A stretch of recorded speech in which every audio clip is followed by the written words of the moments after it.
All right, let's do it. We're diving deep into timeless wisdom, life lessons from ancient Chinese philosophy, which you sent over. I think it'd be great. Yeah, and I gotta say, sometimes phrases like timeless wisdom, they like make me roll my eyes a little. But I gotta say, the excerpts you sent, they're actually really relevant to like how we live today. Oh, absolutely. So I'm actually kind of excited to unpack it all. Yeah, and what I think is so interesting about these philosophies is how enduring they are. Centuries later, right? Right. And they still resonate across cultures, across Right. time. They have these insights into human nature that I think we can all learn from. Totally. And one of the things that really jumped out at me, I mean, you highlighted this in your notes, was this idea of like the importance of time. But it's not just about like, that typical be present stuff that we hear all the Yeah, that's all time. right. Thank you. These texts, they dive into how time is like truly the ultimate non-renewable resource, right? It's like once it's Yeah. gone, it's gone. Yeah, it's a really good point. It makes you rethink how you see time, right? Yeah. We might talk about killing time, but these philosophers, they didn't see it that way at all. Right. They saw it as something to be honored, Right. to be maximized, to not be wasted.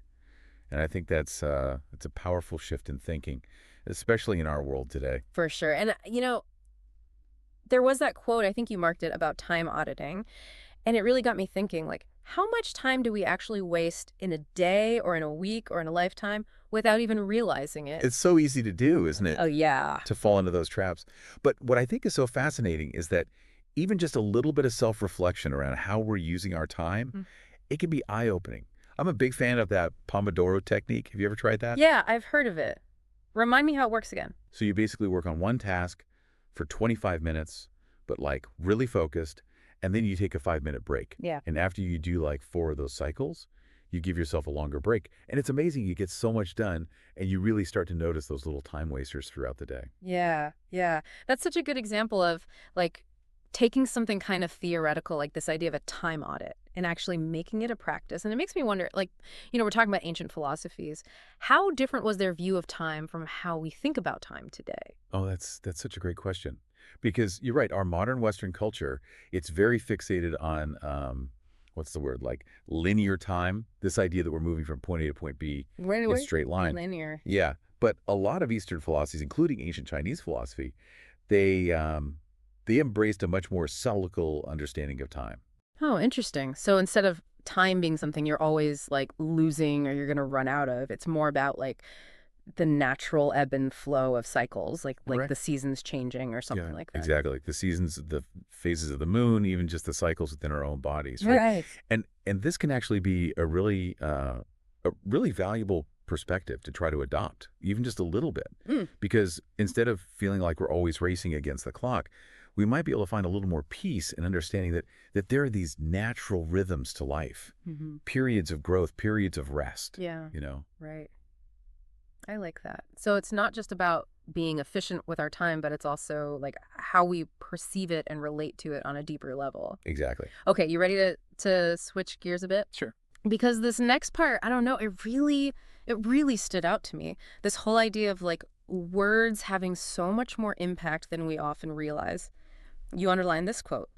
Pay attention to your thoughts. They shape your words. Your words influence your actions. Actions form habits, which ultimately create your character and destiny. I know, right? It's a lot. It's powerful. Yeah. It really emphasizes how important it is to be mindful, not of our actions, but even the thoughts and the words that come before them. It's true. It's like we always say, think before you speak, but this is like next level. It is. This is like recognizing that our words have this ripple effect. Totally. Like they actually shape our reality. Yeah. Like, have you ever heard of the self-fulfilling prophecy? Yeah. It's like what we believe, what we tell ourselves, it actually can influence how things turn out.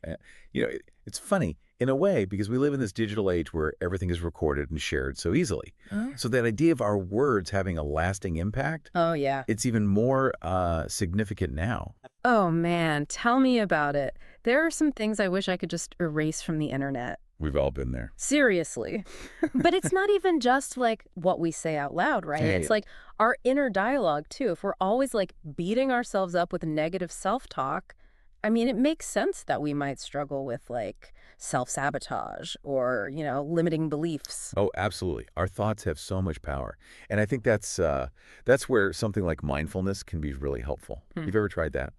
Yeah, I try to be mindful. Yeah, it's all about noticing those thought patterns, Right. like those words we keep repeating to ourselves. Yeah, yeah. And it gives you that space to choose, Yeah. to shift them in a more uh, positive and empowering direction. Yeah, it's easier said than done sometimes, but I get it. Oh, for sure. Okay, so speaking of like choosing our words carefully, let's talk about this whole concept of opportunity because we always hear seize the day and opportunity knocks but once.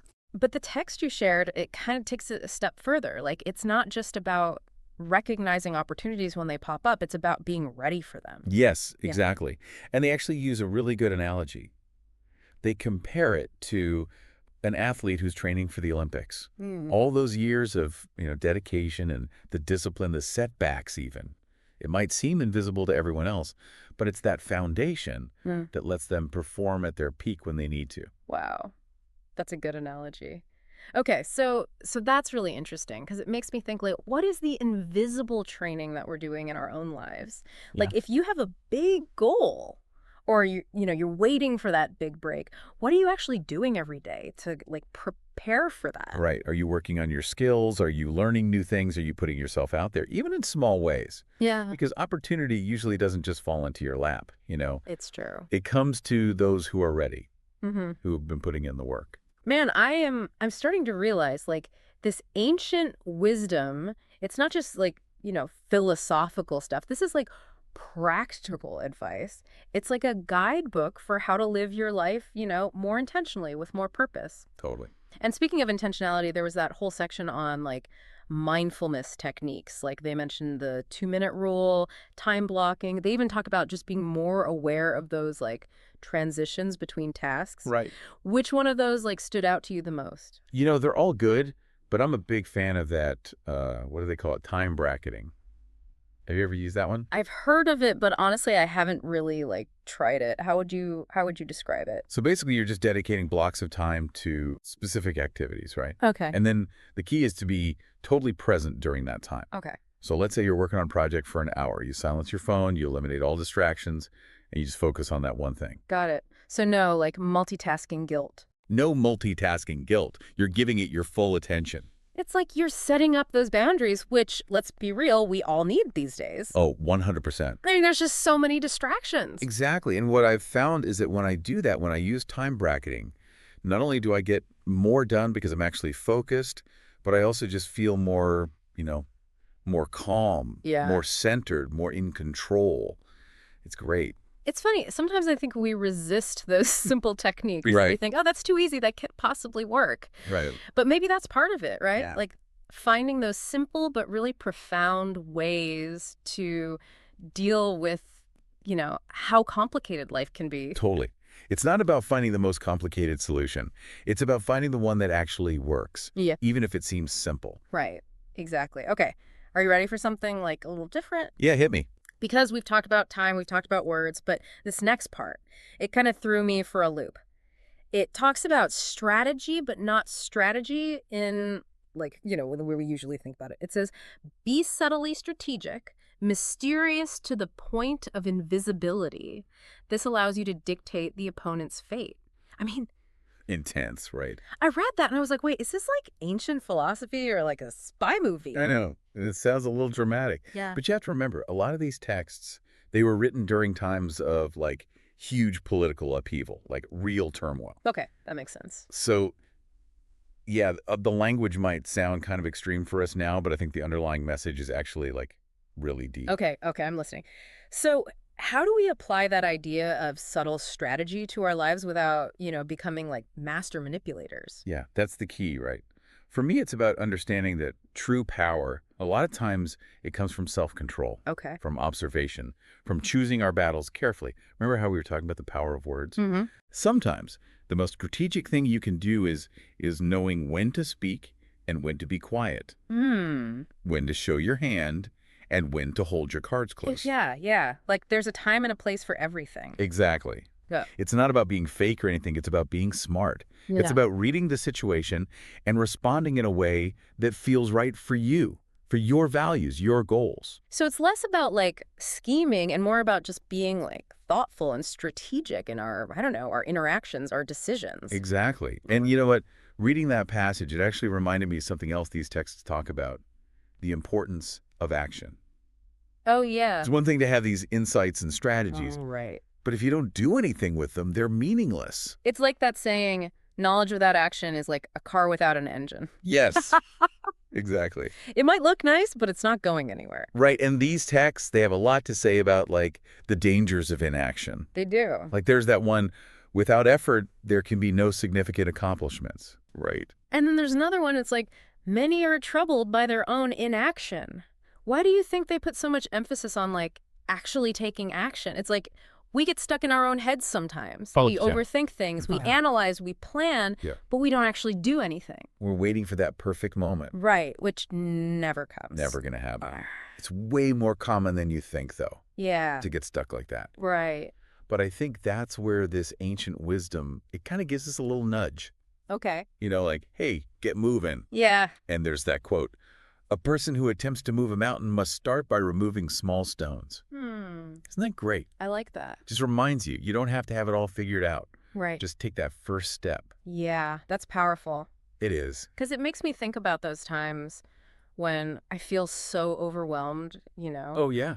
by a project or like a goal I have. Totally. And I'm like, I can't possibly do this. But if I just break it down into smaller steps, Exactly. maybe it'll feel less scary, Exactly. And sometimes you don't even know what the next step is until you take that first one. Right. So just Yeah. get moving. You figure it out as you go. It's like you unlock something Yes. by taking action 100%. that you never would have if you just stayed in your head. All those amazing ideas Yeah. stuck up there. Okay, so we've talked about time, we've talked about words, we've talked about strategy, we talked about action.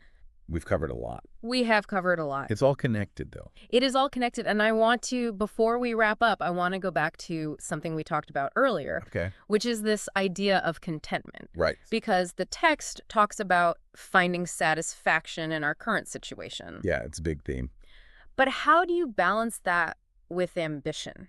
Right. Can you be, like, content and driven at the same time? That's the question, isn't it? It is the question. I think philosophers have been trying to figure that out forever. Right, probably. But I think the thing to remember is that contentment doesn't mean you're complacent Okay, or that you're settling. right. It's about finding a sense of peace and gratitude for what you have right now, Okay. while also, still having dreams, Yeah. still working towards goals. Yeah, Like, enjoy the journey, exactly. not just the destination. 100%. It's about finding that sweet spot, Yeah. appreciating what you have, but also striving for more.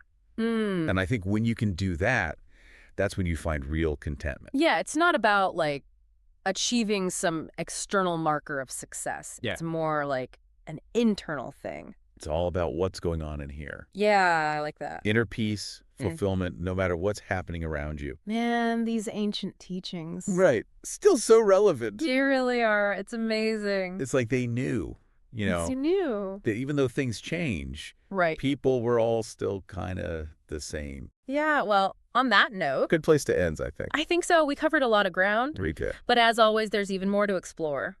always more to learn. So to our listener, if you want to dive deeper into these ideas, check out the show notes. We'll have links to everything we talked about. All the good stuff. And until next time, keep those ancient wisdom vibes flowing.